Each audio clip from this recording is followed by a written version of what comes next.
what do I look at before buying an investment property?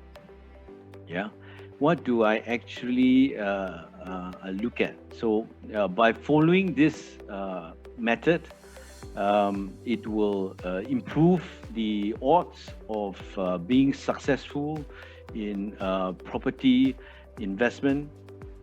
What I would look at before I would to purchase a piece of property, what criteria that I look at before purchasing myself.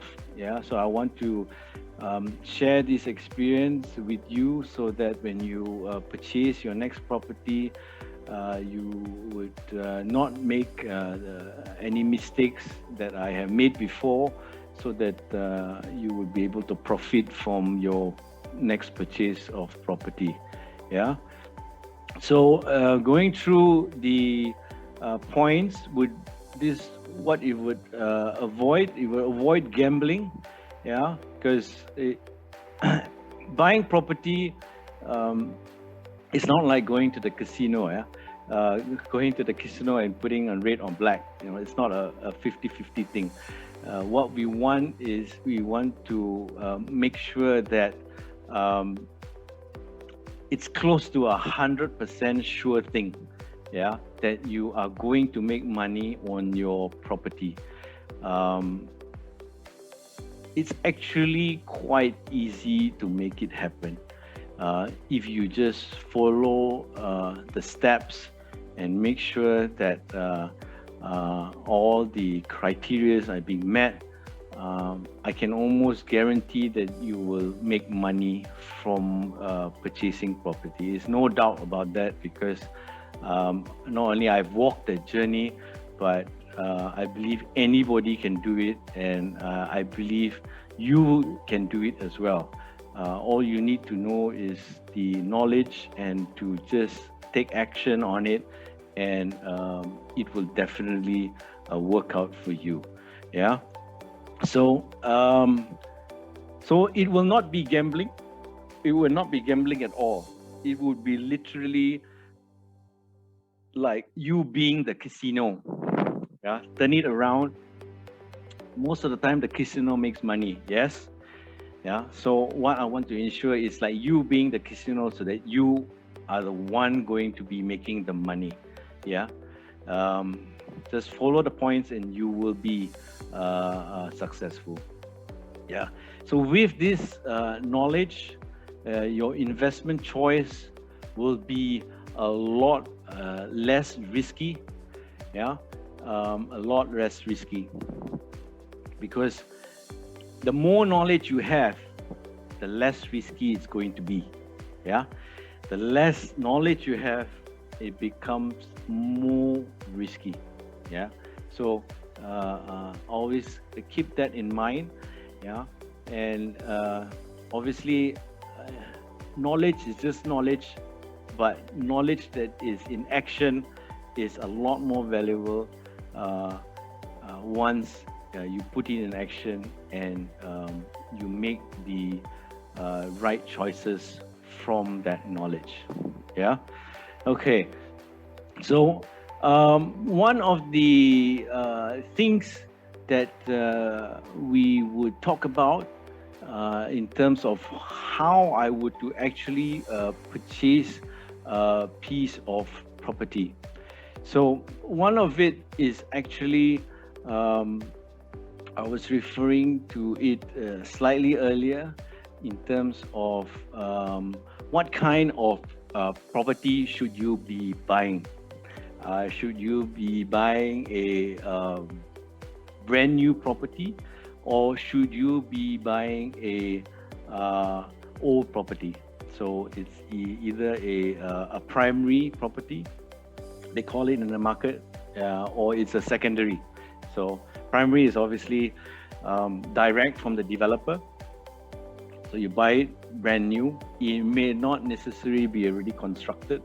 It may still be in the planning stage.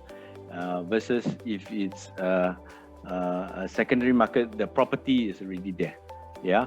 So I have shared a bit about earlier that I had a painful experience dealing with an unreputable developer where it was terbelangkai, abandoned, and most of my investment properties are not most, all of my investment properties are secondary so far at the moment. Yeah. So old property or new property. So that it is the first point that I want to highlight to you. When it comes to new properties, not many times you can get a very good discount, especially if you are a one person going into the showroom and looking at their beautiful model and floor plan, and the salesperson will come up to you and talk to you, and not every time you would be able to get a very good discount from them, because their prices are quite fixed and they really are not able to discount their prices. Of course, sometimes you may be able to get a package deal whereby it's free lawyer fee or free SPA free or certain things like this, but not as good discount versus buying in the secondary market. I would say that the only possible way you could get a good discount from buying from developer is if you were to join a certain group buying. Yeah. So some group buyers, they have certain membership fees to join their group, and then they are able to go to the developer and ask the developer, hey, okay, I have 500 members who want to purchase properties. Do you have a bulk purchase price for how many number of units that I can buy at any one time? So that is one of the ways where you can get a discount from buying new through developers. But if you are just starting out and you're a beginner and you're wanting to purchase, I would rather do the secondary market. Yeah, the secondary market is where it's really up to you to purchase, not to ask for discount. Yeah. There is no hard and fast rule on what kind of discount that you want to ask. Okay, let me give you an example. So there was a property that I purchased about close to 20 years ago, a 20 by 60 double-story link house. At that point, somebody wanted to sell off that house at, I think the asking price was about 260,000, give or take, roughly there. Yeah. And to me, I knew, and I did my homework and I did my research, that I could get a valuation of that asking price of about 260,000, give or take. Because I have called the loan officers, I've asked them to check for me what are the valuations in that area and what was the last transacted price in that place. And so I know for a fact that I could get 90% loan on 260,000. But I was not happy with that because I knew I should be able to ask for a discount. Yeah. So what I did was I put in offers at about 215,000. So I wrote offers up, I wrote checks up, and then I would just put it in through the agent and ask the agent to pass it on to the owner. Did I have any expectations? No, I had no expectations at all. Those days, yes, there were still checks. Yeah, so nowadays not many people use checks, but yeah. So those days you have checks. You can write it, you can put it, attach it to the to the offer, and then you pass it on. And then, to my surprise, yeah, I get a lot of rejections. Yeah, I do get a lot of rejections, and I think I had several rejections until I got one. I got one. Yeah. He actually accepted my offer for 215,000. So let's look at the figure again. 215,000. I'm gonna get a 90% loan from 260,000. So how much is that? Yeah. So give or take, I'm able to profit from this particular transaction by asking for that particular discount from a 260,000 to a 215.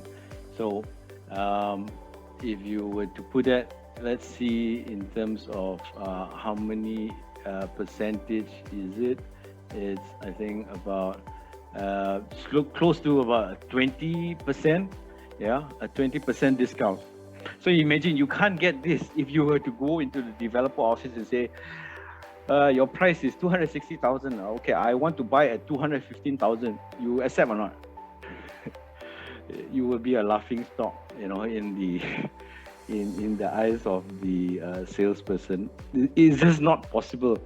But you can do it for in the secondary market. You can do offers that people think you must be crazy. But let me tell you, that particular owner which I bought from, you know, he was already not in a very good state. You know, he had a business running. He was not doing so well. He bought that property at quite a low price. I think directly from Sime UEP, a developer. I think at that time was about below 100,000, if I'm not mistaken. I think is it 88,000 or something like that.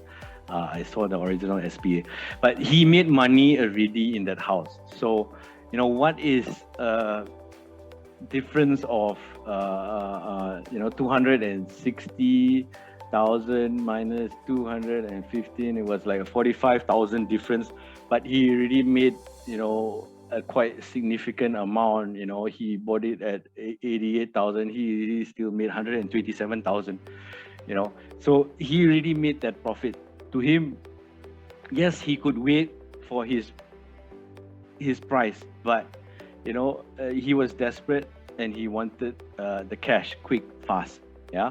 So so bear in mind that you can get a discount. You can get a discount in the secondary market. It's just a matter of you asking for it. Yeah, you can ask for it. That being said,